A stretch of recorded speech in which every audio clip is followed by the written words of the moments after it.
everyone, and hello to the animal kingdom and the realm of life on Earth. We are Duck Sauce. My name is a-trak, and my partner, Armand Van Helden. Yeah, in sign language. And we'll be hanging out for the next little while. We got an interesting episode today. But to start things off, because you are what you eat, because nutrition is everything, we're going to share a couple recipes of how we've been keeping ourselves well fed this year. Who should start, Armand? Do you want to kick it off, or should I kick it off? You kick it off. I'll jump in. Put the sauce on it. Okay, so I'm going to share a salad that I've been doing, which is a sort of grilled eggplant, peppers, and chopped onion salad. So I have I have an iPad that I really like. And on my iPad, I have the New York Times cooking app. And I found this recipe on there and kind of ended up doing it my way a bit. But I like it because it makes me think of a caponata, the Italian sort of side salad. It's a sort of cold salad that you might get at Italian restaurants that has sort of diced up eggplants, peppers, capers, those kinds of things. And it's kind of sweet in the end.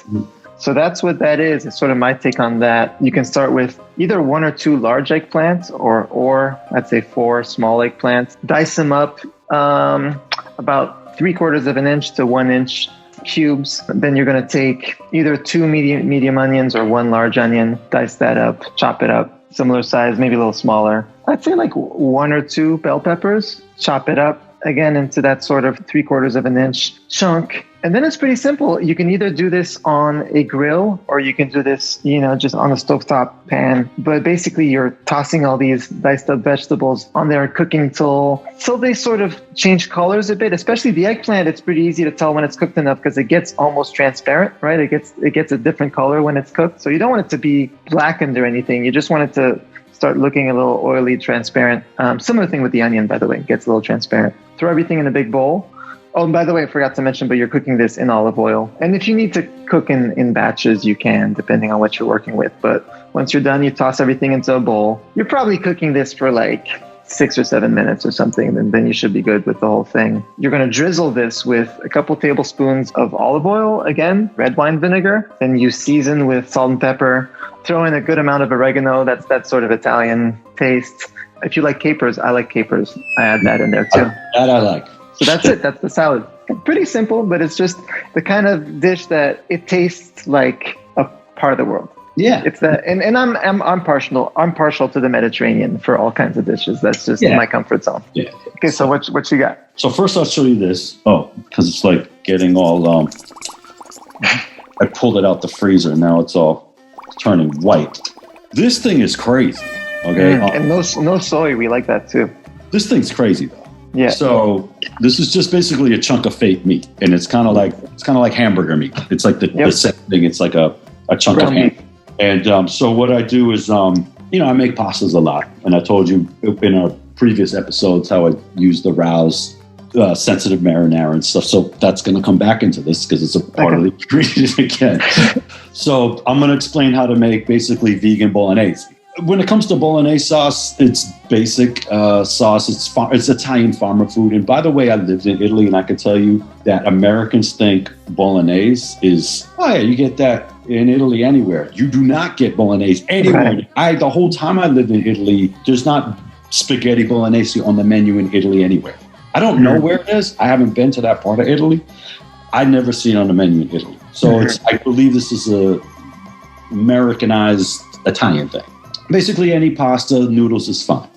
Like I said, kind of on previous shows, the higher quality the pasta noodle, the better this is going to be. Again, imported Italian fusilli. All right, from Italy, not from Jersey. All right, and then so get a big pot, get the water boiling, and then you get this stuff and get a saucepan. So you get this stuff, get a saucepan, get the water to boil, and you put the pasta in. All right, so now you have the pasta and it's boiling, and then now you put this in a saucepan. What you do is you cook this just with olive oil. So you put it in the pan, just olive oil, you get it going, and it's kind of like cooking meat. So the same concept, you'll see it kind of slowly change color and whatnot like that. But what I do is I don't cook it all the way low, medium to low heat. I don't cook it all the way because there's a little trick at the end. So then I get the Rouse sensitive marinara sauce. When my noodles are about close to done, I get that, and I might do one or two things. It doesn't matter. You can heat up the red sauce a little bit in another saucepan just to get it a little going, and then I'll add that to the meat. And the meat is still, if the meat's not fully cooked, it's like 75% cooked. Then I add that sauce to it. The sauce is, you can even just dump the sauce in because it's like at room temperature, and you can cook it with the meat. It doesn't matter. I'll say to do that. And then, so the meat and the sauce now are congealing. You know what I'm saying? You drain the pasta. I put it back in the saucepan. I know people have a whole thing with that, but I just do. I put it right back. After I dump through the strainer, I put the pasta back in the saucepan. I dump the saucepan with the bolognese, the fake meat, and the Rouse sensitive marinara, and I just dump the whole thing into the big pot that I boiled the pasta in. Yep. And I get a bazillion amounts of olive oil, a lot for the bolognese, because you want it to be like this kind of like an oily, thick thing. A lot of that. And what I'll do is I'll add shredded, already grated Parmesan. It's not that big a deal, but heavy food. So you get and you just do like a little, I'm going to say, what's this? I'm going to say, a splash? About less than half a cup. Let's just say half a cup is fine. Just to give it a little bit of almost like a pink sauce. You do all that, the Parmesan, you stir the whole thing up with a big ass spoon, like with olive oil, like raw, the thing like this, like you're like a witch, like you stir that, and then you just dump it on a plate, and it's actually pretty on point. So that's it. Sounds delicious to me.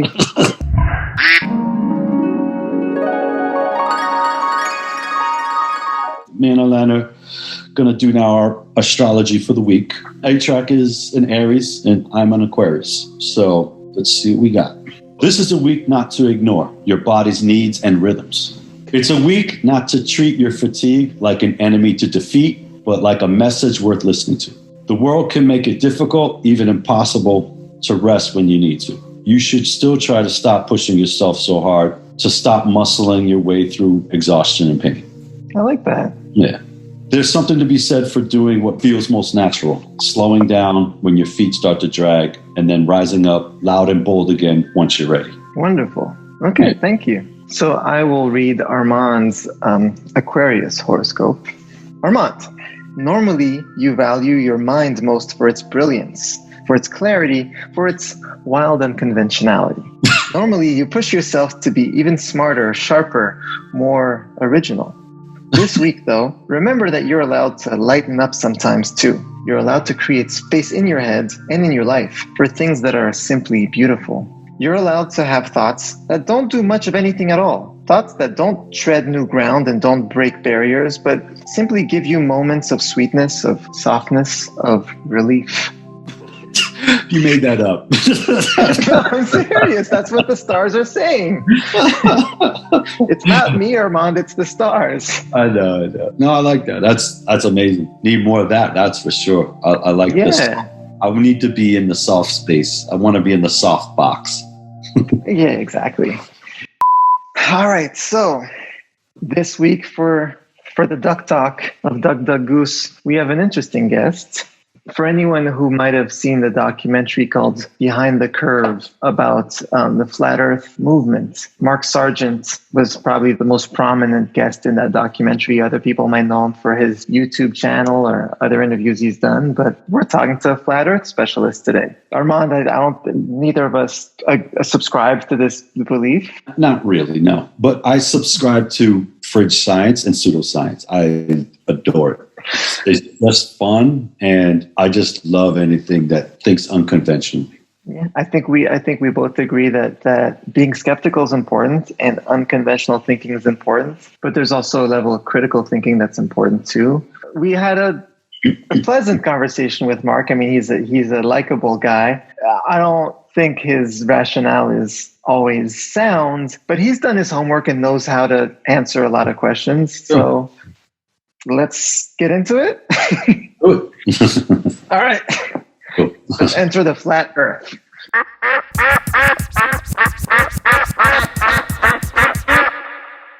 Okay, Mark Sargent, welcome to Duck Duck Goose. Thank you so much for having me. I've never been on a Duck Duck Goose show before, so this is very new to me. Well, we believe in first experiences, and we're here to talk with an open mind. We're both DJs. I go by a-trak. My friend over here is Armand. Together we are Duck Sauce. And we've started this show recently. Sometimes we're talking to musicians and sometimes we're talking to interesting characters. I think you'll fall into the interesting character bucket. We went over right before you came on the land. He grew up with some great music. He's awesome. Grew up with I'm one of those Mode and some. He saw the records. Nice. I mean, so we got into a little music thing before you got on. Nice. Yeah. I'm once I got through Praga-Con and Lords of Acid, it was like, well, I don't think anyone's really gonna touch them for a while. So then I kind of got out of it for a while. But I had pretty much everything they ever had, which was awesome. You said you were into the Prodigy as well, right? Oh yeah, the Prodigy. Well, hell. What got me into that was the Hackers soundtrack. If you've ever listened to that, okay. I was like that. Every once in a while, you run into a movie where the soundtrack just eclipses the movie. Oh, for sure. And I listened to that just as like over and over. It's like, wow, what the hell? Who picked this? Kind of like the Matrix did that a little bit as well too. The first one. They had their soundtrack was excellent, but the Hackers soundtrack with the Prodigy, I was like, wow, and that's if I wanted to listen to mellow stuff, I listened to Orbital. If I wanted edgier stuff, it was Prodigy. And of course, if I wanted to go back to my roots, it was Depeche Mode, who I think pretty much wrote the book on sound sampling. So. Yeah. New Order as well, yeah? Yes. I recently got a book by the art director of Depeche Mode's label. I'm trying to remember the guy's name, but it was an amazing book, and it talks about also the history of the label and how they got to signing Depeche Mode and everything. I'll dig that info for you after our conversation. I only got to see them once on tour because again, I was so young when they first came out, and then again, I grew up in an island. It was kind of like Footloose, where you weren't allowed to do a lot of things. I mean, there were dances, but nobody really nobody went experiment with music, and the concerts were down in Seattle. And so, but I had a chance to catch Depeche Mode during their Ultra tour in Denver 20 years ago. So. Yeah. Anyway. Cool. Yeah, all right. Go ahead. Go ahead. I was just going to do a little introduction maybe because I feel like, at least some of our viewers might not know who you are, Mark. Do you want to summarize what you do? Who the hell I am? What am I doing? Why are we talking to you? Why are you talking to me? Who the hell are you? Who's this weird guy? Okay, my name is Mark Sargent. I am from, we'll just ballpark it, Seattle, Washington. And I am the freshman recruiter for the current new Flat Earth movement. And I've been doing it for 5 years now. I made the Flat Earth Clues back at the beginning of 2015, which caught the attention of a book publisher and then a documentary team out of Los Angeles, which eventually turned it into, go figure, Netflix ended up buying it, which turned everything, upside down. I saw the movie. Behind the Curve, which was, what I predicted pretty much came true, which I said everybody in the Flat Earth community is going to hate it, but everybody else is going to think it's pretty interesting. And that's what happened. I sat in studio audiences in different film festivals around the country, and everybody thought, like the first 20 or 30 minutes, people didn't even think it was real. They thought it was like a piece of docufiction. People were like, this is true. And then after 30 minutes, their eye just, and they're like, wait, there's something really big and scary on the internet. I don't know anything about it. And then by the time the film ended, 100 minutes later, they had so many questions. And so, my YouTube channel, doing pretty well. Flat Earth has taken me and let me do some cool things that I never ever thought I would do. I do public speaking engagements. I did conferences in 7 countries last year, which was just wild. Did a commercial in Melbourne I wouldn't have gotten it without Flat Earth. And 3 books on Amazon. Fun stuff. That's what I'm doing. I'm sorry. Let me encapsulate. I believe that the world is not this little globe, this rock sitting in the middle of this impossible universe flying around. We're just not, and that our lives mean nothing. I believe we're living in a building, basically a flat enclosed structure with walls and a floor and a ceiling, and that even our best and brightest didn't figure it out until almost 1960. And when they did, they decided to keep it a secret for as long as possible. And social media and HD technology changed that recently. And so we've been trending, and it's been a wild ride. There you go. So let's get into that, because there's a lot of questions. And sure. Yeah, how do you know it's flat? Who built it? And what about meteorites? Yeah, so on and so on. So I should preface that 15 or so years ago, when I was in university, I studied physics, and I took some astrophysics classes. So part of me is gonna want to go to that side of things, but another part of me is genuinely curious at how you've managed to gather the attention and belief of a lot of people, and I want to know more about your theory, and sure. So this isn't meant to be a headbutting conversation. There's a lot of curiosity on all sides. Yeah. It's fine, and trust me when I say this. Everybody in the community, nobody likes Flat Earth when they started. I hated Flat Earth. 9 months. I mean, the beginning of 2014, how I got into it was beginning of 2014. I'd looked about just every conspiracy you can think of. I taught proprietary software for 20 years. I played video games for a living for a little while. And because of that, I believe you're a digital pinball world champion. Is that yes. Right? Yeah. Right. Way back in the day, there was a Japanese pinball game, Japanese developer called Little Wing. And there was an American publisher called Starplay, and this worldwide tournament. And turns out it was actually I'm really good at normal pinball, but digital pinball is like, you stare at it long enough, you start to figure stuff out. Yeah, and I was great. And I won this tournament, and it turned into a job. And that's how I got out to Colorado. And then I parlayed that into a tech support gig where I ran tech support teams for 20 years. And I never got married, never had kids, and so I had a lot of free time on my hands. And so I was going down all these different rabbit holes to the point where I pretty much had run out of rabbit holes. I had an opinion on just about every conspiracy you could think of. Some I liked, some I didn't like. 9/11, some things you should look at. Did Bigfoot have Elvis's baby? Probably not. But but at the same time, you get to, everyone knows about Flat Earth. Everybody knows about it. Everybody just kind of backhands it away, pimp hands it back. It's like, just get out of here. And I was like, yeah, you know what? I'm not getting any younger. I might as well look at this damn thing. So I looked at it. And the more you stare at it, the worse it gets, because you start looking at why you believe in things. You start realizing that you take a lot of stuff for granted, and we believe, there's a line from The Truman Show from 1998, that we believe the world that is presented to us. And we absolutely believe, there's a lot of people out there that believe whatever's on the news, totally true and unbiased, and nobody would ever say otherwise, right? And anyone that has has an issue with that, and only now can I say statements like, there is no fake news. Everything on CNN is absolutely true, and everything on Fox News is absolutely true. Try to resolve both those. Can't.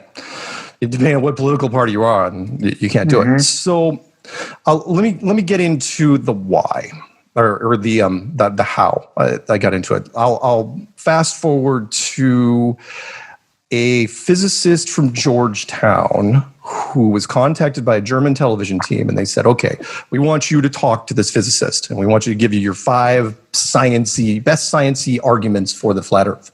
And you guys are never going to talk to each other, because physicists don't like talking. They just, once you get past your master's degree, your speech just goes away, except for like Neil Tyson and Brian Cox. And so the five quick points. Ready? Here we go. Long distance photography. If the curvature of the Earth You're looking off in the distance. We all know that ships go over the horizon. They go off in the distance. You don't see them anymore. Why? Well, because they go over the horizon. They go over the curvature of the Earth.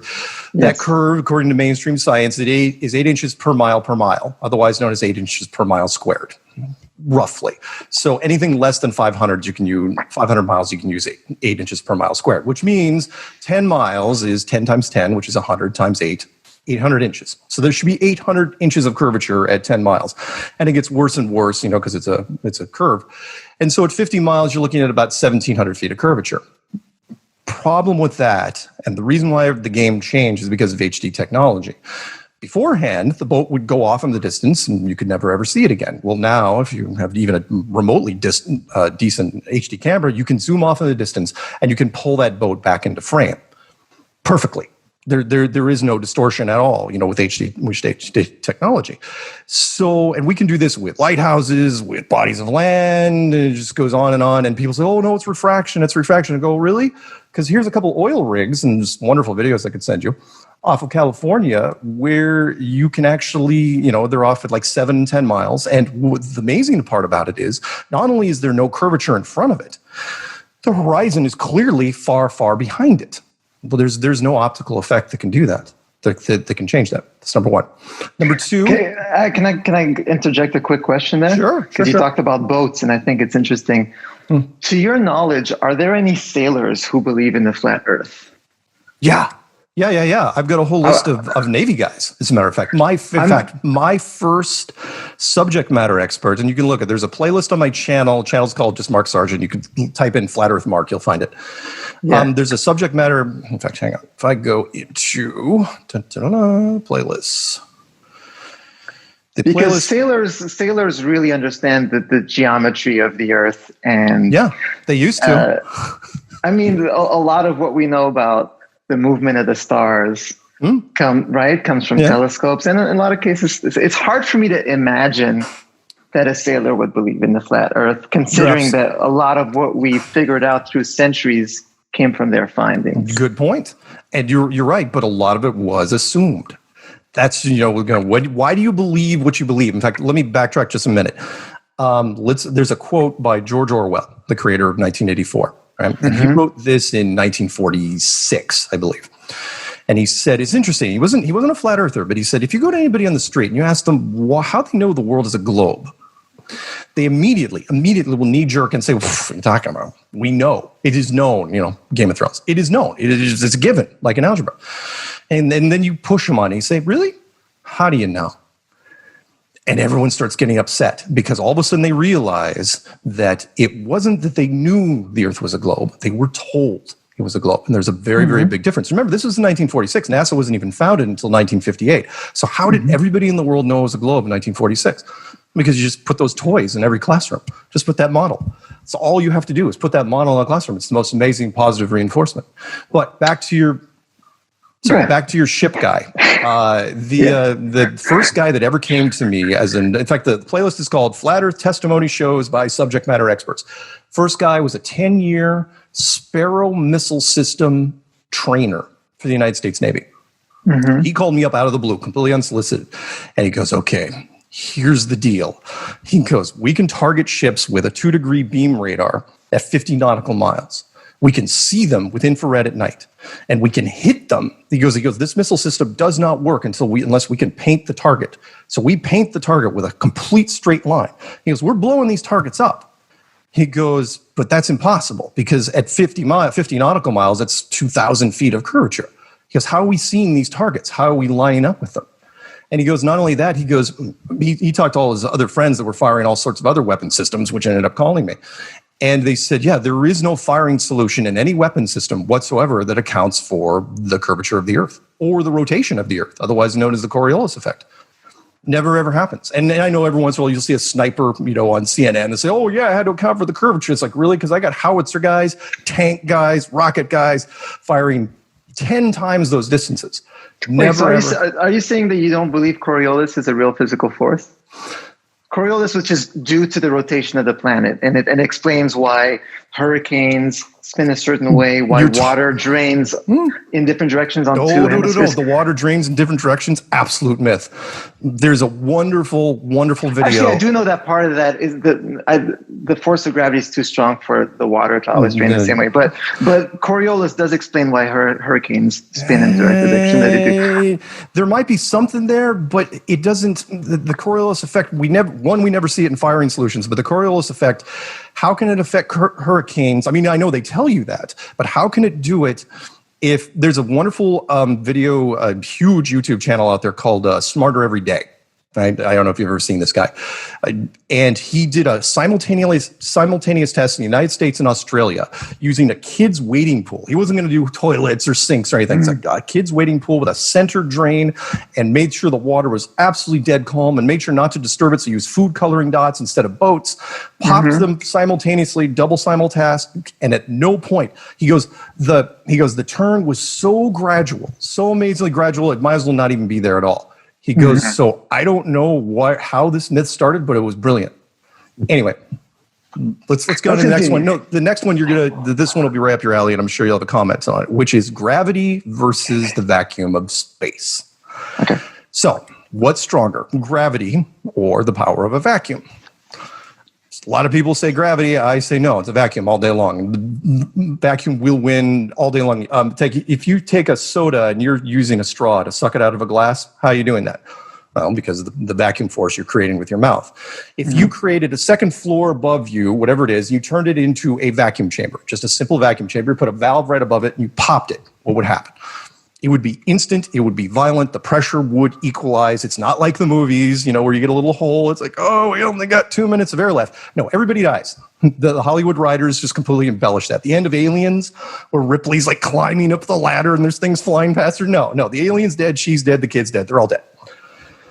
So if that's the case, because remember, we're talking about a law of thermodynamics, not a guideline, not a rule, a law, which is pressure cannot exist to non-pressure without a barrier. Why didn't the air stay in your room instead of going upstairs? Well, because the vacuum equalized. That's how it works. The gravity does not stand a chance against that. Well, you probably know what the follow-up question is. When you go outside of your room, why is the air still here? And your immediate reaction, is going to be gravity. It is the answer to almost everything. It's got to be gravity. You mean the same gravity? The exact same gravity that couldn't even keep the air in your room is keeping everybody alive out there right now. And it's a weird argument because they say, well, it's got to be gravity because we're still breathing. I go, there can be no other option. And it's like, well, what other option could be? And it's like, well, because it's enclosed. It's not that gravity is holding the air down. It's you're in a pressurized system. You're in a snow globe. Because, again, you can ask this of any physicist out there. What happens when you get to the bleeding edge of space? Meaning, when our atmosphere ends and space begins, first off, you got to say, okay, where is it? And then what happens there? Is it just a few little molecules flying around? It's like, what are you talking about? You're talking about the biggest vacuum force ever. Huge, pure vacuum. And I've even had people, they can't get past it. They say, well, no, there isn't much of a pressure difference like the ISS. There's like no pressure difference between the inside and the outside. I go, really? Because I've seen stories of people with a cracked airline window that just get sucked out. And that's at 30,000 feet. So don't tell me there's no pressure difference. There's a massive pressure difference, and which goes into the ISS. How does the ISS, which is built out of aluminum and plastic, how does that even begin to survive the pressure difference? So you believe that that what we see above us is a sort of dome, and that the firmament of stars is projected? Yeah. You're living in a giant. Everything up there is just a big HD television in 1 million K. Who built it? Right? Who built it? Not us. And by the way, I forgot to comment earlier. Killer shirt, absolutely killer shirt. Armand shirt. Yeah. The Kiss one. Sorry, I mean it is. Yeah, that is a. Who's running the station then? If it's a projection. Oh yeah, well no, that's a wonderful question, and I'm glad you got into it. One, okay, it's not us, and that's the first thing I should qualify, because a lot of people say, well, we didn't build it, we don't have nearly the engineering capability. Like, no, we don't have the engineering capability. We absolutely did not build this. So who built it? you can only go down really one of two roads. I'm sure you know which roads those are. One is an advanced civilization that's much older and much more powerful than ourselves, which has been talked about in science fiction novels and movies forever. Or the divine, which at that point you're kind of just splitting hairs because one man's advanced tech is another man's deity. I mean, come on, if a giant golden spaceship landed in Paris right now, and whoever it is walked out, you'd have two groups of people. You'd have one group to say, all the nerds would go, oh, they do look like Avatar, go figure. And you'd have the other group of people who would just start building a church immediately. We must worship the blue people. And those are the two camps. So I tend to lean I can't really say which way I lean right now because Mark, tell us what you think. Because I'm biased because I was raised in a Christian family. So I believe in the divine, but at the same time, I'm also a believer in tech. So did God build this, or did God subcontract out the work? Because there's a lot, even most of your mainstream scientists will say, it's not that I just believe that it's flat and it's enclosed. I'm saying that if it's flat and it's enclosed, it's probably digital. We're probably talking about a simulation here. There's things that are happening in our world that absolutely screams simulation, but the general population doesn't get it. This whole thing there could be an exterior agenda. Yes. Yeah, absolutely. The double slit experiment, obviously, where things, which is straight out of video games, which is, we didn't even know when we were building video games what the double slit experiment meant, which means that everything behind me, if I'm not looking at it, isn't being rendered to its fullest capability. You're not, it's shadow graphics, flashlight graphics.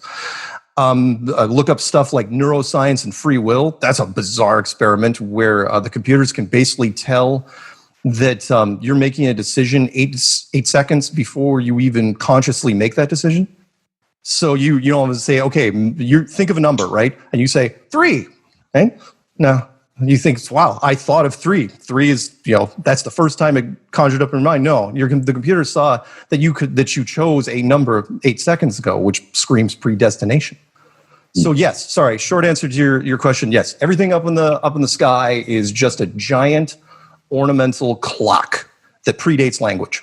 So when we say that the movements of planets and stuff that Galileo figured out with telescopes, where the movements of planets only make sense with trajectories that's tied to a solar system. Yeah. You're saying no, we're just seeing a projection.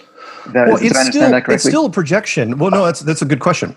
It's still a projection, but it is also being tied to but the solar system is also part of the illusion. Meaning whoever built this place at some point had to, and I talked about this in the clues, they had to get us out of the old thinking. You can look up, it's easy to find on Google, type in ancient cosmology and click on images. Every culture drew the same thing, which was I don't care what cultures was, they all, even the Greeks at one point, they all built the same thing, which is some disk covered with some sort of dome.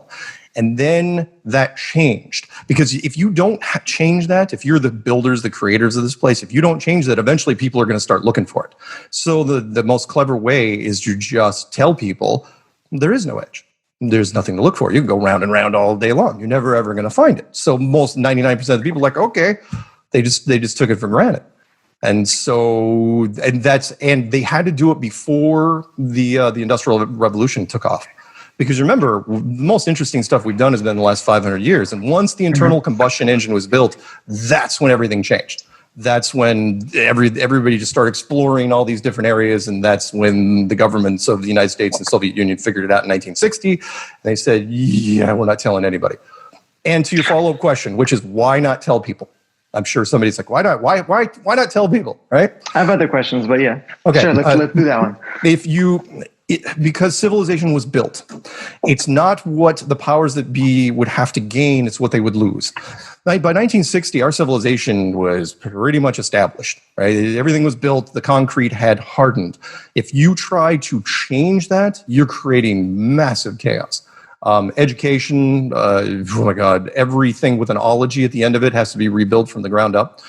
Economics, you'd have to suspend world markets for months until you figure out what the hell it means. And of course, the big one, which is religion. the five major houses: Buddhism, Hinduism, Judaism, Islam, and Christianity.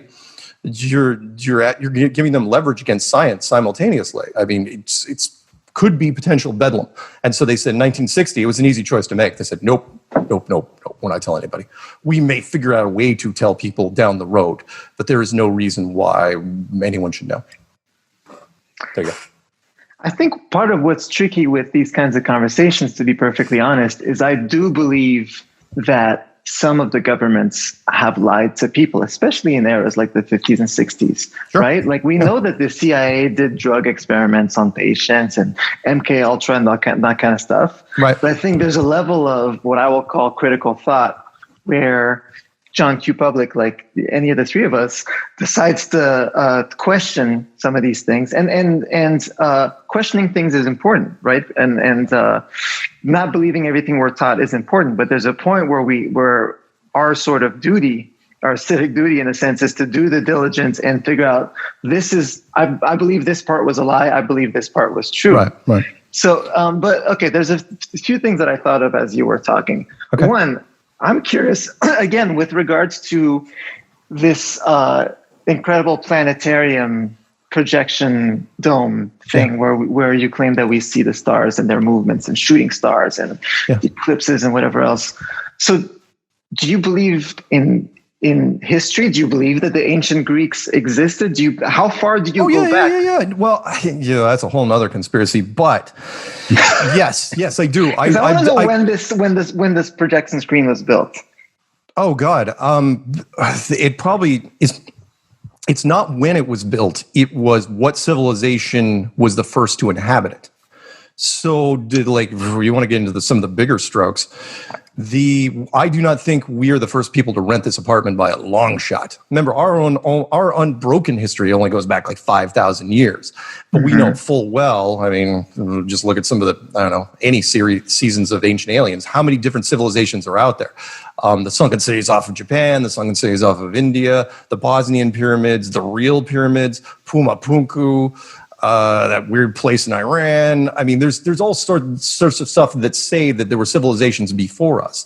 So I think what happens is that the civilization, has its beginning, its rise, and eventually, it has to end. Everything has a beginning, has an end, and then they, do some terraforming, and then a new civilization comes along. So how old is this place? I mean, it doesn't have to be. Let's take it a step further. Do I think that carbon dating is a crock? Yeah, I do. Because people say, oh, no, it's hundreds of millions of years old. No, you don't have to mean hundreds of millions of years. I mean, between those 5,000 year segments where there's civilization, you can do terraforming, but you can do it very, very quickly. You don't need to drag it out. So is this place hundreds of thousands of years old? Sure. Is it more than 10 million years old? I don't know why you need it more than 10 million years old. I mean, it depends what the lifespan. Okay. Look, I don't know the engineering. But you're not saying that this Truman Show was built like just for us? No, like God, 100 years ago. You believe that humans have been here for a couple thousand years? Oh, yeah. Okay. No, we've got relics. I'm just trying to understand the theory. Oh no, I got you. I have one more question before I want Armand to get some questions in too, but. Has anyone gone to the edge? Like, what's after? How come? To my knowledge, I don't think anybody's got to the edge of the flat Earth. What's going on over there?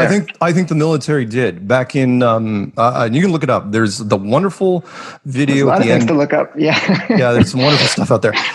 There's a video done by. So what happened was there was an admiral for the United States Navy called Richard Byrd.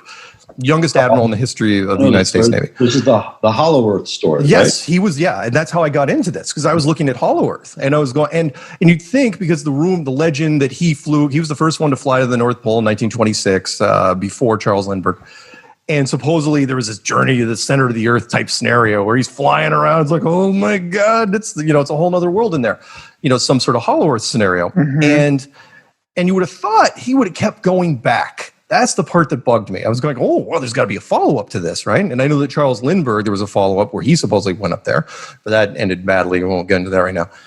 And Admiral Byrd, though, was sent to Antarctica for basically the rest of his natural-born life. I mean, literally from 1928 until his death in 1957, he was just flying around Antarctica. He flew his own stuff for years, decades. So the question is, what happened down there? So what I think was happening was when they found the center, eventually I think there were some people that had really, really old maps that said exactly what this place looked like. But until you have the tech to do it, to start looking around, what can you do? King of France in 1500, you can't do anything. Guy with a plane in the 1920s, start doing some stuff. So they're flying around, and in 1955, his last mission was called Operation Deep Freeze, where it was just another routine mission for him. I think I'm just going to fly out in the snow again with my guys. And as soon as that mission was over, for some reason, everybody down in Antarctica panicked. There was all sorts of countries down there: United States, Soviet Union, Chile, Argentina, Australia. I mean, there was all these countries down there, and everybody got off there as fast as they could. And they put in what's now known, you can look at this PDF online, can't miss it, called the Antarctic Treaty, the only unbroken treaty in the history of anything. And in fact, it's not even up for review until 2041, which is so weird, that says that no corporation can ever go down there and set up shop ever in any country. In fact, when you become a country, if you become economically viable, they put that in front of you. They say, yeah, sign this. It's like, why? Just sign it. So you think all the countries are in on this plan to hide? Okay. No. Very few. And that's a great question, which is because some people say, well, so you're saying it's kind of like the Manhattan Project, where the United States was building the atomic bomb and there were hundreds of thousands of people refining uranium. Boring. No, this is not one of those things. This is something that's so big that it is the example of need to know, meaning you don't tell anyone unless they absolutely know. In fact, do you tell the president? Probably not. Do you tell heads of corporations? Probably not. What you do is you go to British Petroleum and you say, yeah, if you ever think about doing exploration down there, yeah, this paper says national security, you're not going down there. You try to go down there after you know about this paper, we'll crucify you. And so very, very few people at the top, I think. I think a lot of people know bits and pieces, but almost nobody knows for sure. In fact, I think one of the last group of people that knew kind of the whole thing were the Apollo astronauts. Because after they got back from the moon, they all became just freaking recluses. They drank. Wait, hold on. Do you believe the moon exists? Do you mean the astronauts went to the moon? I'm trying to get the theory. I'm trying to understand. So do I believe that the astronauts went to the moon? Do I believe the moon exists?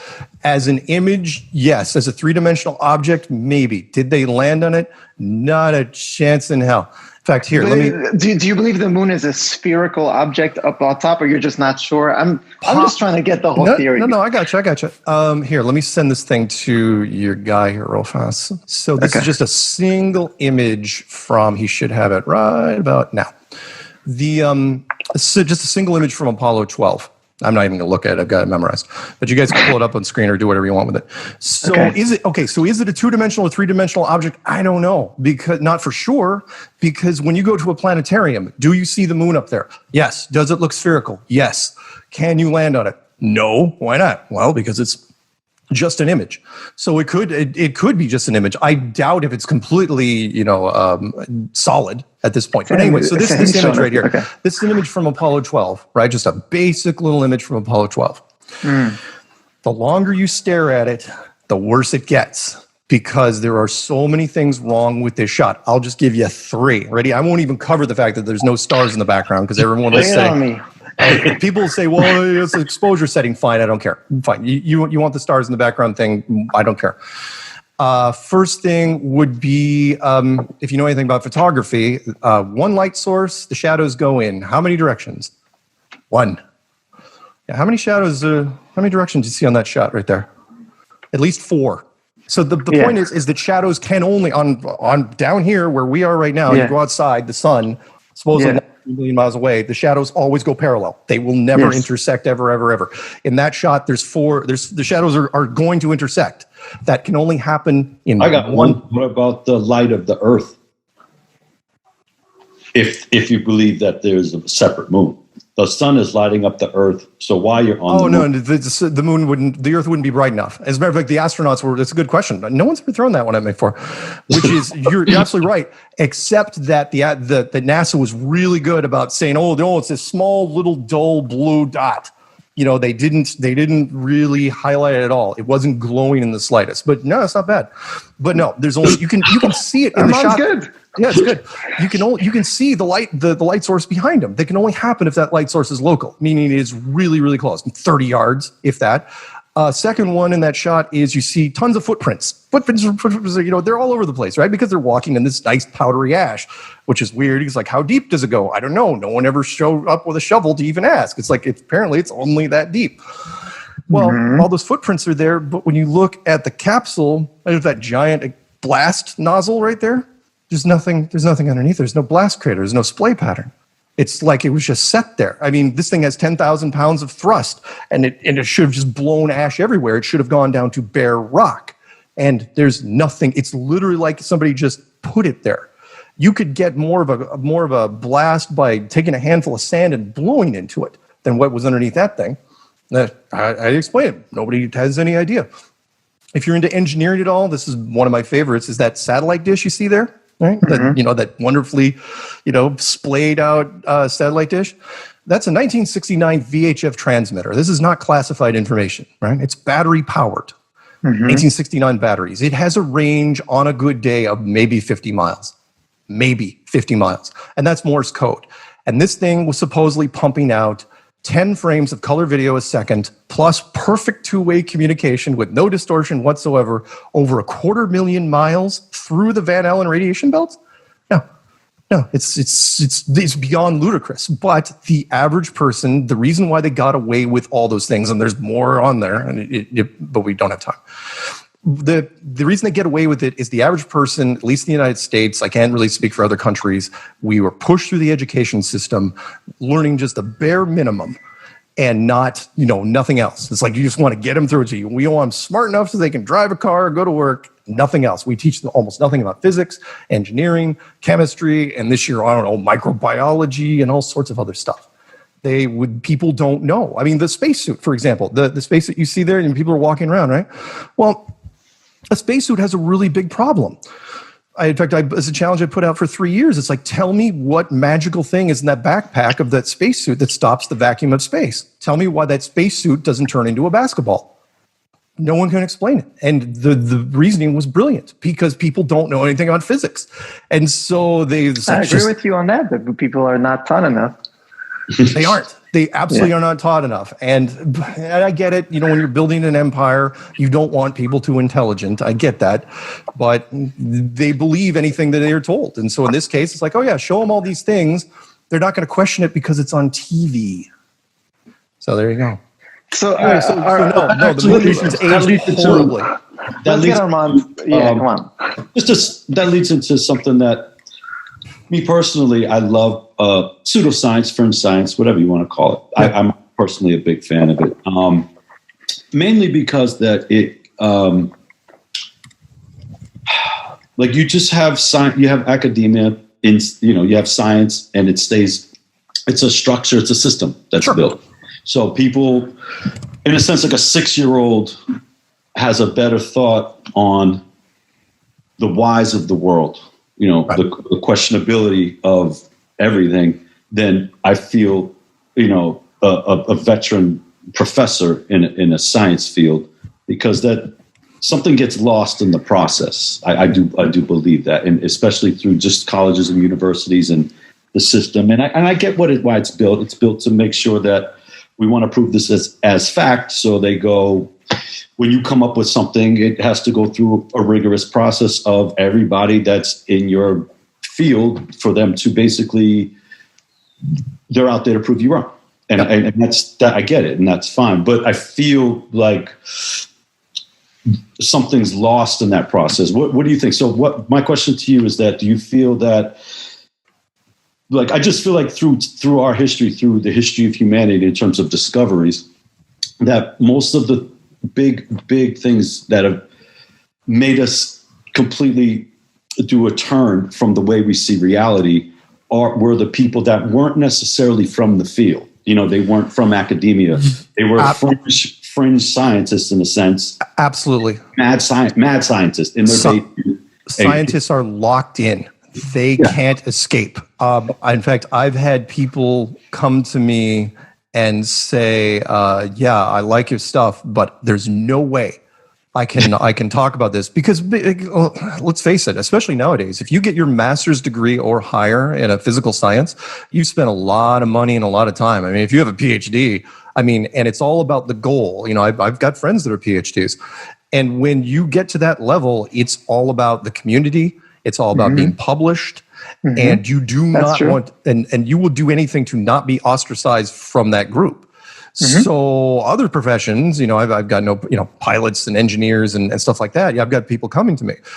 I highly doubt I will ever get an astrophysicist, because your conditioning is just too strong. I mean, you are is burned into your head, especially again, any physical science, archaeology, hydrology, biology, geology, just you're toast. But yeah, it's tough, and I feel bad in some cases when I'm talking to some of them. If I can get anyone to talk to me, because we're talking to you. Yeah, I know. No, you know what I mean. It's find me like, I'm sorry, I should end that story. So the physicist, I gave him the 5 points to the German television team, and he was going to debate me. After I gave him the 5 quick points, 2 of which I rattled off here, he folded. He was like, nope, we're not doing this. And that was it. He backed out of the project, which I had nothing to do. I didn't set it up. It was set up by ZF1. But to be fair, no scientist is well-rounded enough. They're so narrow-pathed. Their specialty is their specialty. Nobody likes deviating outside of their specialty, which makes it even worse.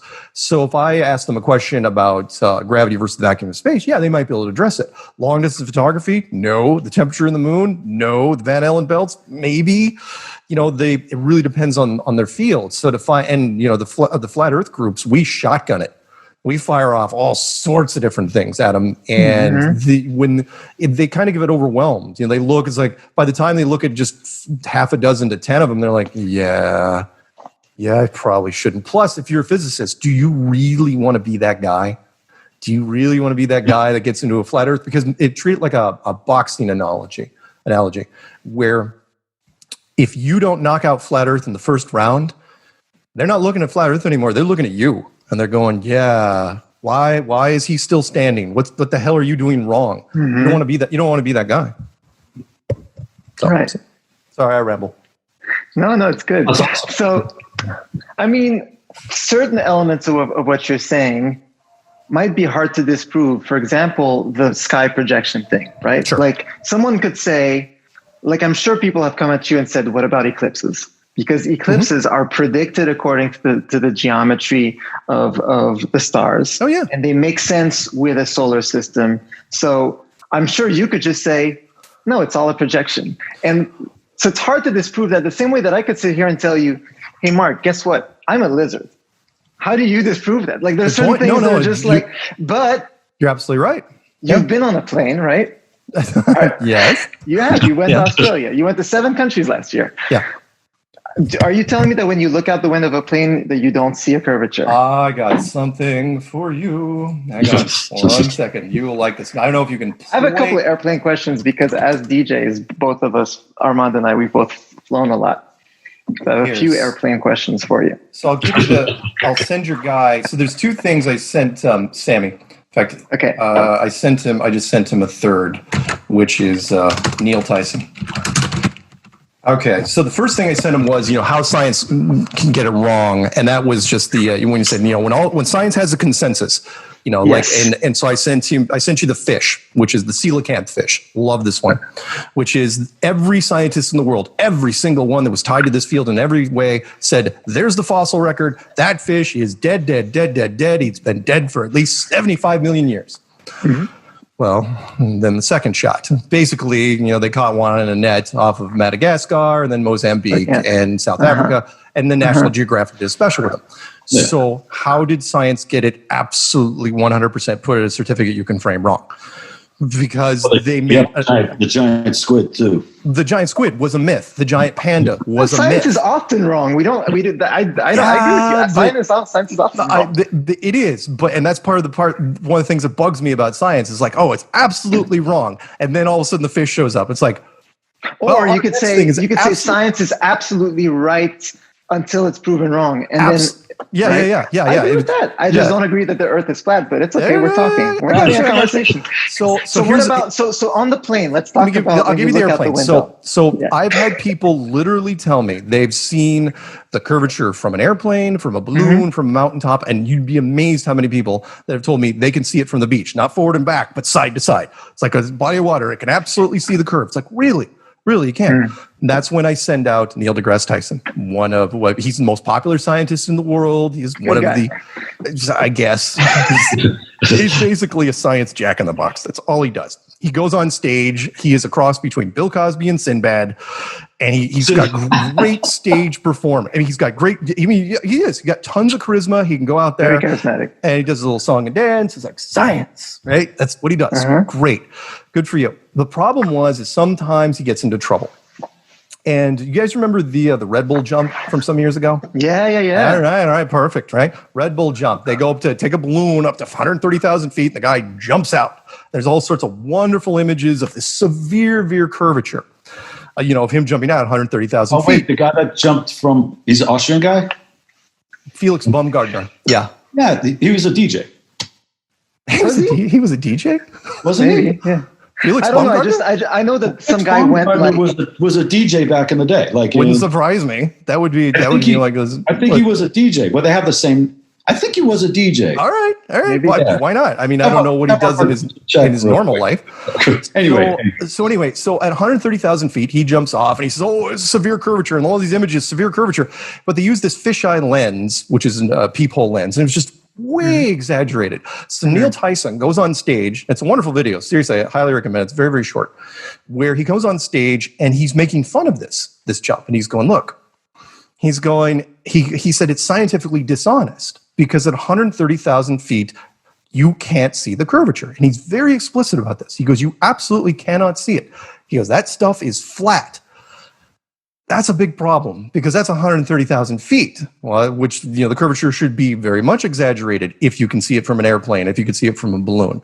And you're saying, and I've literally gone to people, I'm going, so Neil Tyson says you can't see the curvature, which is 4 or 5 times lower than what that is, but you can still see it. Is Neil wrong? And I literally had people like, well, he's got to be wrong. He's got to be wrong. It's like, well, no, here's why. And it's not that you see the curvature. And in fact, I put the challenge out to some people years ago, and I said, okay, you think you see it from an airplane? Fine. Take a picture with whatever camera, hold a straight edge up to it, whatever laptop, whatever you got. If you can still see the curvature, send that image to me. I will quit Flat Earth tomorrow. No one sends me nothing. It's not that you see it. It's that you want to see it. There's a big difference. It's straight out of Orwell. No, it is. It's okay, hold on. One thing, Mark. Yeah. I'm sure you know about, because there's a lot of pretty simple mathematical things that can prove the curvature. There's the thing with the 3 wells. The shadow that goes into if the sun is right above one well, and then you have another well here, right, and then you just check the angles, and then it only works if there's a curvature. Have you tried? Have you tried that? No. It's good. It's fine. The sun is a projection. I don't know. Well, yeah, that's just. I'm trying to get. My argument is this. I go, look, when it comes to perspective and angular shadows, and science is the first one to tell you this. They'll say, look, you get the same sort of stuff if the sun is very big and very far away, or very close and very small. Yeah. And that's what we're talking about. Oh, by the way, I forgot to throw that in there. The sun is not 93 million miles away and hundreds of thousands of miles across. It's probably 3,000 miles away and only 50 miles across, which was a whole nother thing which is people say, wow, it's really weird how the moon fits absolutely in front of the sun. It's like, yeah, because they're the same freaking size. That's why. Anyone wonder why the eclipse shadow is only 70 miles wide and the moon is 2,000 miles wide? Nobody questions that. And it's like, well, it's condensing the shadow down. It's like, really? Then what happens when the Earth, which is 8,000 miles wide, supposedly, when that gets in front of the sun, why don't we see a big blackout zone on the moon? Why does the moon turn into an eyeball? Never, ever see it. Sorry. So I have another question for you. Yeah. You went to Australia. You flew to Australia. Yeah. Right? Yeah. Melbourne. So I've seen the model of the flat Earth that I believe you use. I saw it in the movie. and on your YouTube channel. And so I know that there is a way for you to still show how, for example, some of the explorers of the sort of Columbus era could have gone around and found India and da-da-da. The whole Galileo thing. Yeah. Yeah. I've seen the model that you guys used to still explain that. But as far as, so I've been to Australia many times. They like DJs. Sure. They really like dance music out there. So I've been to Australia over the Pacific, but I've also been to Australia over Europe and Asia. Okay. And when you flatten the model of the Earth, the distances don't work out the same. Right. Like I know the duration of those flights. Yep. Those flight durations could only work on a sphere. When I look at your model and I see that it's still possible to get both ways, but there's one way that's way longer. Yeah. Where's the math on that? Just curious. No, it's a good point. And we know there are some perspective issues. I'm not the first one to say that we've got it all completely nailed down. Is there some sort of, the big thing I try to tell people is about 2 points. One is, which they didn't talk about in the movie, was you can't prove the routes, which is weird. I know you say one is much, much bigger. The problem is that, and a lot of people don't know this, when you fly off into water and there is no island within 150 miles of you, your GPS goes into no man's land, which doesn't make any sense, meaning you will go into approximated or estimated mode, meaning they know kind of where you are, but they don't know exactly where you are. And this happens anytime, like if you're going from San Francisco to Hawaii or anything, from Africa to South America or anywhere down the southern hemisphere where there's huge chunks where there aren't any islands, that disappears. Well, how is that even remotely possible? Because remember, this is a GPS system. That's a military system with 32 supposed satellites with overlaying blanket coverage. Never, ever happens. When it comes, though, and I know you're probably saying, well, even if the route was you shaved off this or angled it this way, some of the distances don't make sense in terms of time. Yeah, you're absolutely right.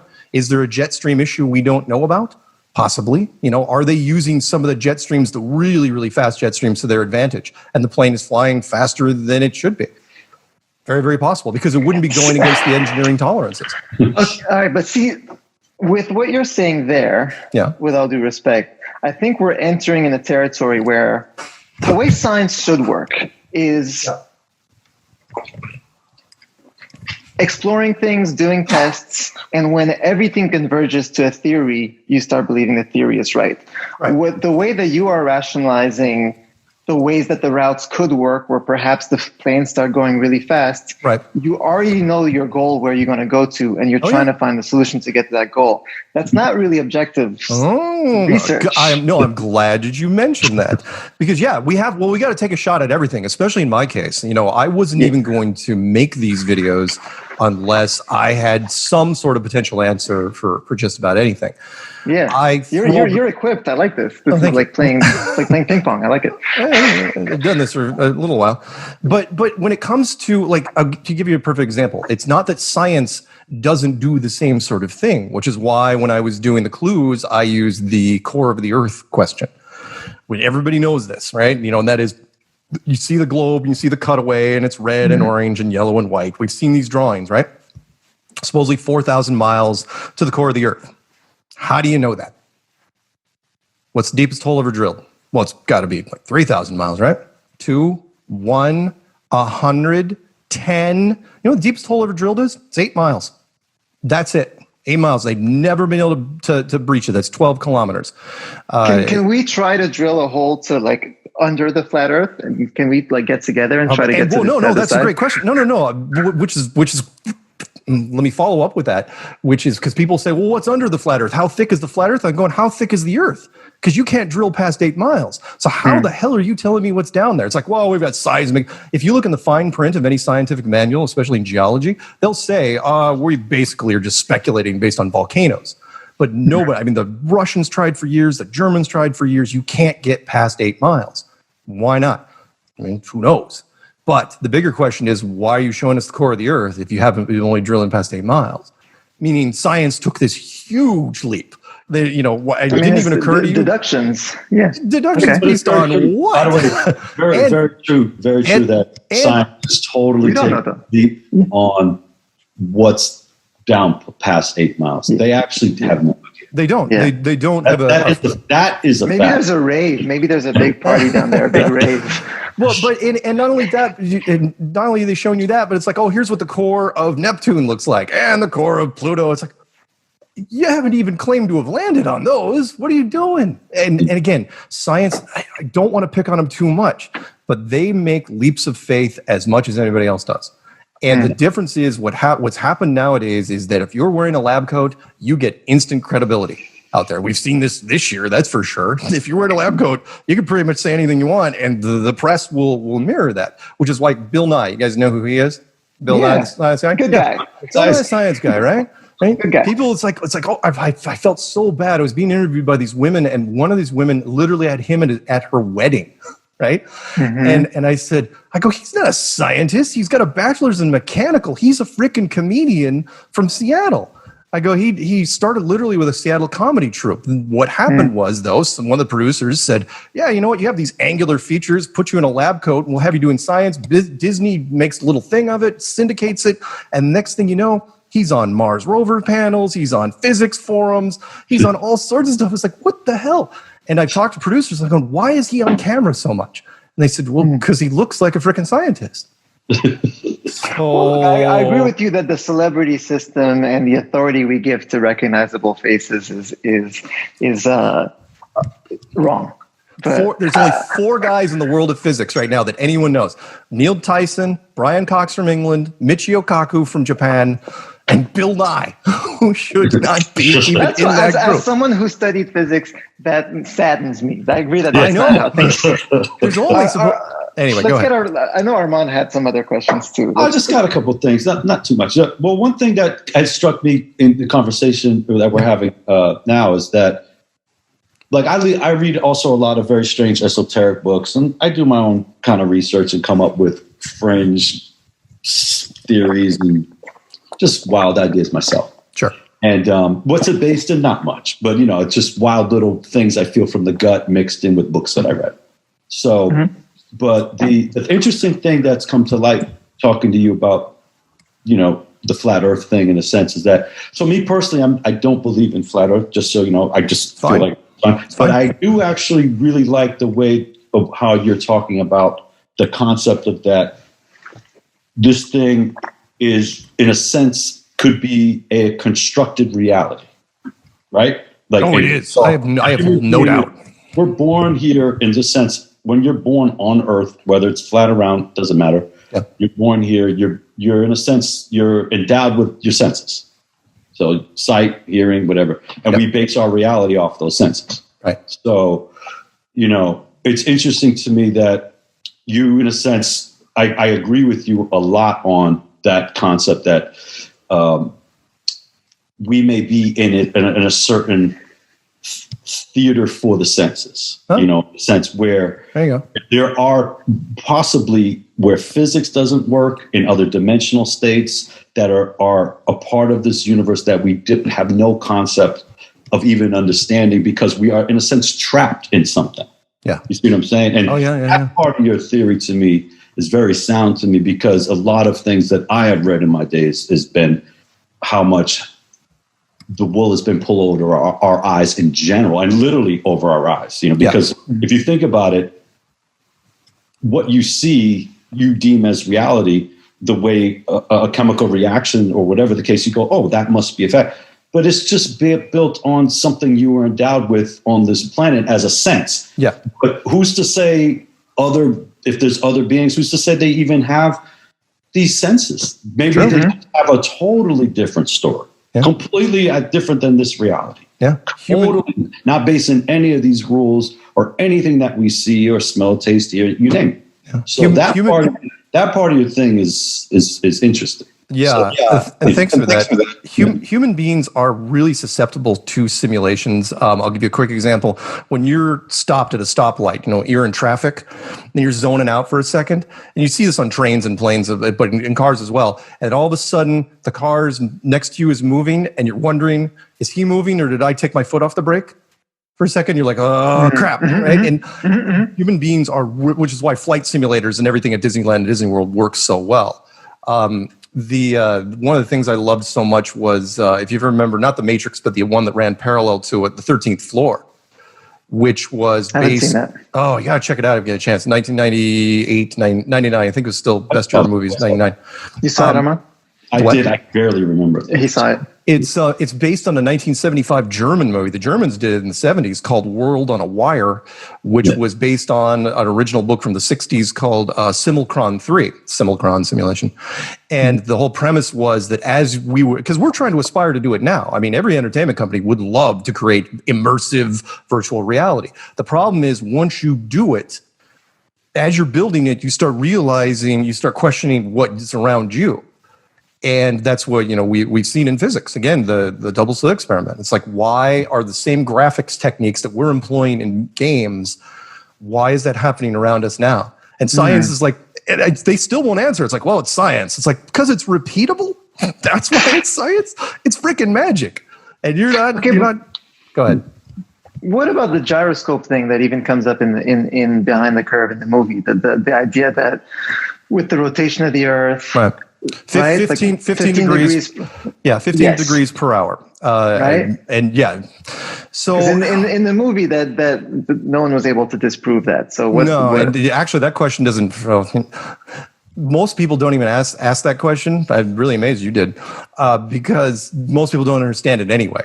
By the time, I felt bad for the filmmakers, because by the time they finished the movie, they had forgotten that the most of the stuff that they tried to stay away from the experiments, but they ended up getting tied into it anyway. The average person on the street doesn't have a freaking clue what the gyroscope is supposed to prove, or the laser is supposed to prove, or so on and so on. But the gyroscope is supposed to prove that something is moving at 15 degrees per hour. Yes. Is it the ground or is it the sky? We say it's the sky, and science says, well, it's the ground. And at that point, it's like, well, honestly, I was never a fan of the big gyroscope thing anyway, because most people won't get it, even if it ended up for me in the movie being a push, because nobody understood what the hell they were trying to do anyway. So, but in my argument, it's like, okay, I think it's the sky. When you say that most people don't know why they believe the Earth is round, right, spherical, right? To me, I mean, fundamentally, it's a problem with the educational system, right? We're skipping over steps of the explanations and just telling people dogmatically this is what's what. Yes, but it doesn't. But if you actually sit down and do the math, there are plenty of ways to demonstrate that the Earth is spherical and rotating, including the gyroscope thing. So you're saying viewers of the movie kind of went over that part. By the time they got to the gyroscope, they had no idea. It was like, oh, wow, there's flat earthers doing crazy things. We have no idea. Yeah, but I'm saying, what about the gyroscope thing? Yeah, but the gyroscope thing. But no. Let me go with this, because you're probably circle back to the beginning, which was like, okay, why does this thing keep growing and growing and growing? The reason is, and I'm trying to find delicate ways to say this. We have created, I don't know if I said this in the movie or not, we've created a way of explaining the shape of the world that's easier than the solar system model. A lot easier. Because you remember, the globe, if you have a globe here and a flat earth here, the globe can't even exist on its own. It has to have a massive support system. It has to have a solar system around that, and a galaxy around that. It takes, trig and calculus and quantum mechanics and all this other stuff. Whereas the flat earth, it could be sitting on a desk. Just a snow globe sitting on Bill Nye's desk right now. And so you're saying, but just that's why up until Copernicus, humanity thought the Earth was... Sure. Well, no one realized that the Earth went around the sun. Pythagoras. Copernicus too. But the point is that you're absolutely right. Yeah, because people Copernicus said that Earth goes around the sun. Yeah. Yes. But by the time, and even 500 years ago, it took us a while to figure it out. But go on, most of the population couldn't read or write. The education system was archaic by comparison. So, and you're saying just because it's simpler doesn't mean that it's right.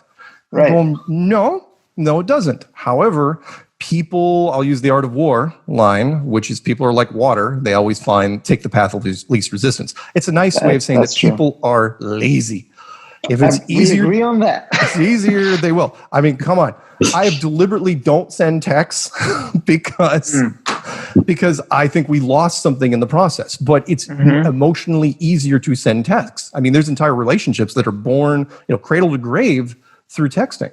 Yes. And so that's why. I mean, we said, look, it's flat. Oh, sorry. Let me throw one more thing out there, which is the simulation thing. Back to Armand. Armand. The simulation thing, which is every simulation that we build, whether it's Fortnite or GTA or Minecraft or whatever it is built on an absolutely flat system. It's absolutely tabletop flat. In fact, it's not even flat with a dome. It's like a cake box because computers can't draw circles. They don't know what to do. We can't even explain it to them. So we have to simulate circles. And it is, so why? Why would you build it absolutely tabletop flat? Because it's easier.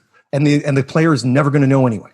Because they're so tiny, and why would you ever even look for a curvature? The programmers, they always take the lazy path. It's like, it's easier. We'll just keep it flat. They could build in a curve if they want to, but they don't. Why not? Why not the same thing here? Well, I feel like you're saying that easier means more real, but I disagree. I would argue that part of the reason why the flat Earth theory is gaining momentum or popularity is that it's a way to explain the world for people who aren't going to put in the years it takes to understand math and physics and geometry. Earth for dumb people? Sorta. Okay, no, I got it. And I would go with you on that. Yeah, Earth for dumb people. Actually, that should be a T-shirt that somebody should throw out against us. Which is fine. But here's where that kind of falls apart. I at no point during my clues did I say, "Hey, everyone should grab their freaking cameras and go out to the beach and start shooting long distance." No point did I ever say that. And then they started doing it.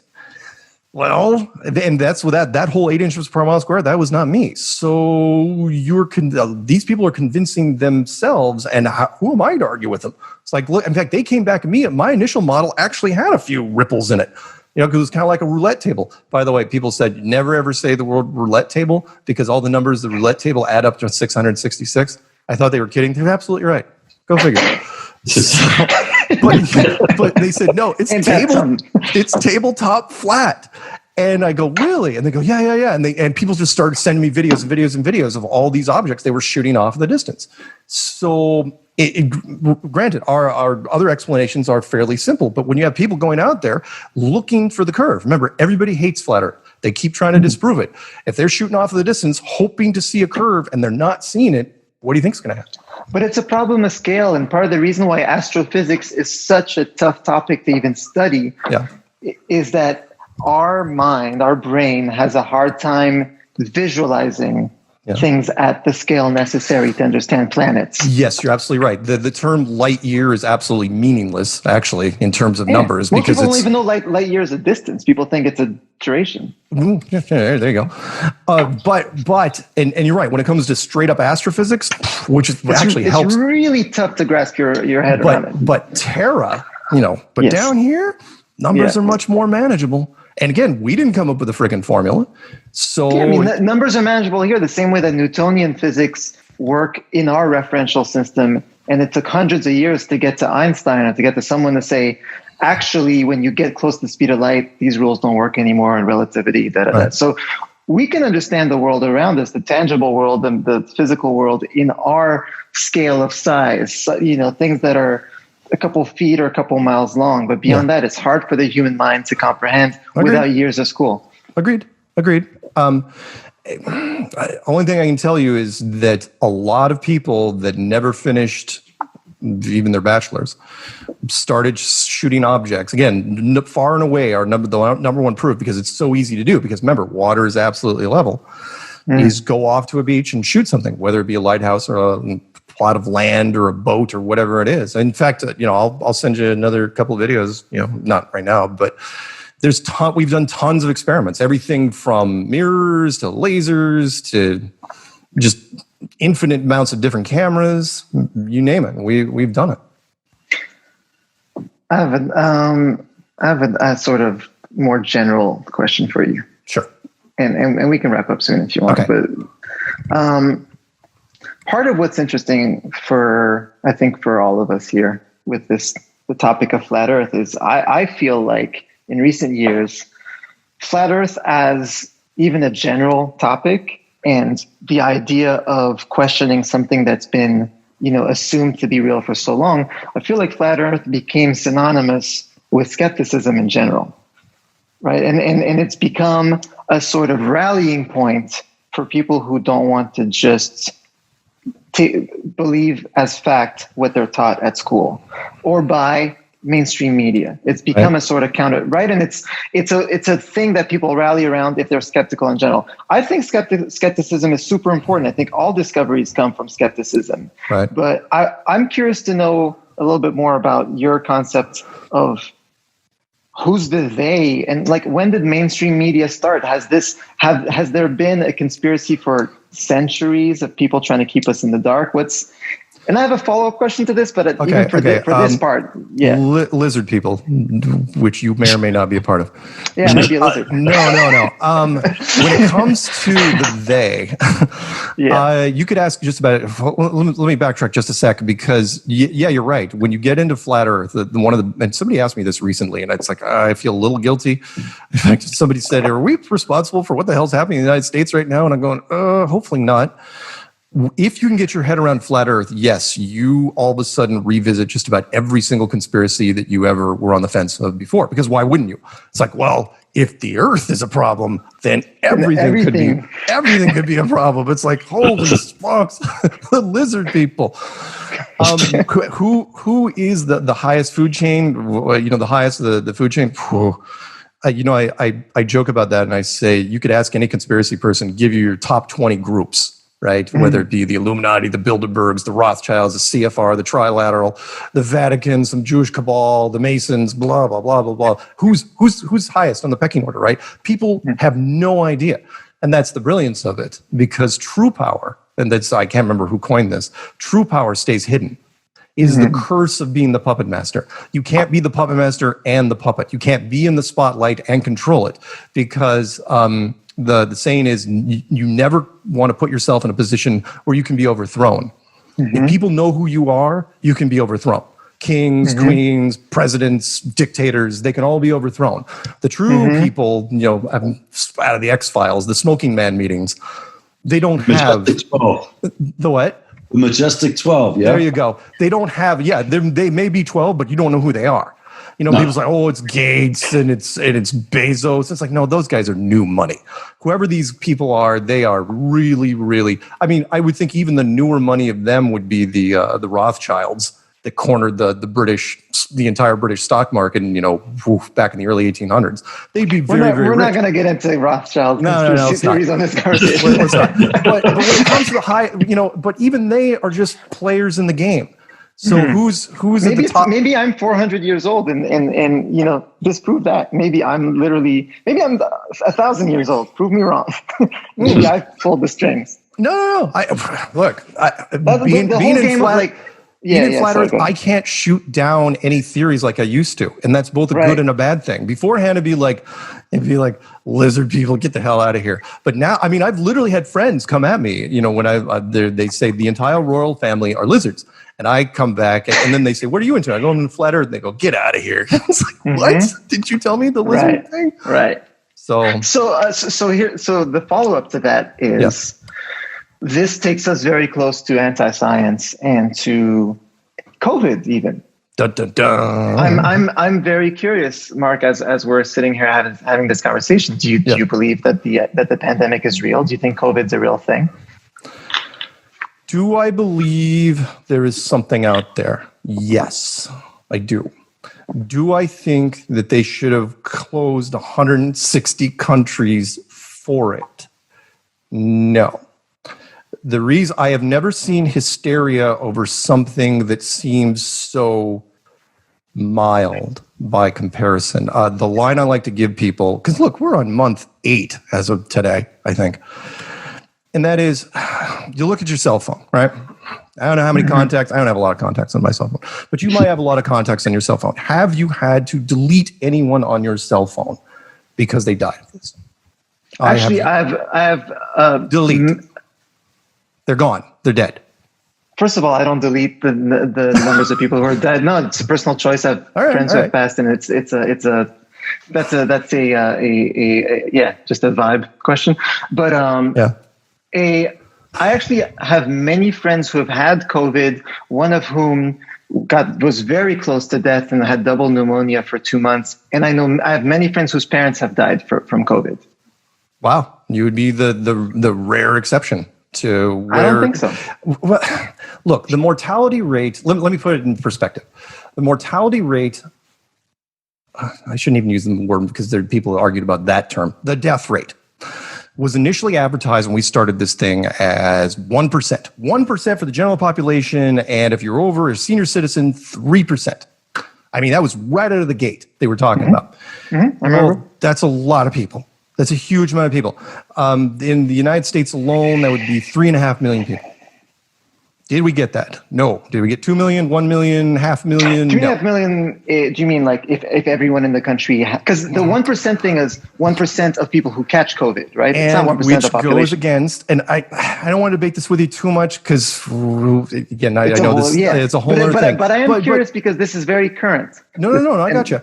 Look, every model that we ever did when it came to the spreading of how things spread, in fact, The Contagion, a wonderful movie by Steven Soderbergh, basically the blueprint. But every model going back all the way to the frickin' 70s said the same thing. And that is, once it got in an airplane, which is basically an incubator system, the filters in the airplane absolutely do nothing. That's why they banned smoking on planes.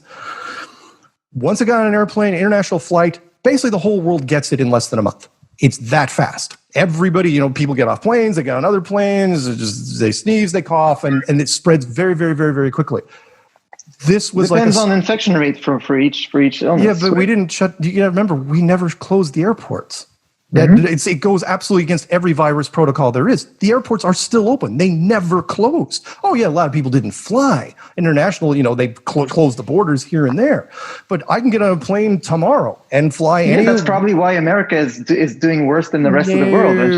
No. Look, they didn't even for the entire month. You're saying for the entire month of January, where people are just spreading it everywhere, nothing happened. And then February, it's like, okay, it's again because the public doesn't know much about microbiology.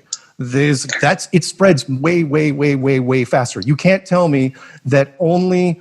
What is the cases in the United States? 6 million, something like that. That after 8 months, we only have 6 million infected people. Spread stuff everywhere. Sorry, I don't believe do I believe it's real? Sure. Do I believe that they're absolutely pushing the hysteria beyond boundaries? Why would you close down? Okay, let me throw one more thing out. And you might get upset at this. Can you put a price on human life? Yeah, you can. You can do it all day long. In corporations, in military, in just about every life insurance. Life insurance is a real thing. So with that in mind, if the average age of the people that die are 80, and why are you closing schools? if the infection rate or the death rate in children is like 0.000016, why are schools closed? Because you think they're going to spread it and go back to grandma? That type of thing? Sorry, it's not enough. There isn't a person I talk to in my circles anyway, that would have shut down the country. We're dying out here. I mean, the United States is... I feel like America is not shut down enough. The whole rest, like Europe and Asia have handled COVID a lot more seriously and their cases went down. America half tried to handle it, but never really did true lockdowns like they were in Italy and in France, let alone in Korea. That's and because... And this is the shit show that we're in now in the States. But that's because nobody was scared.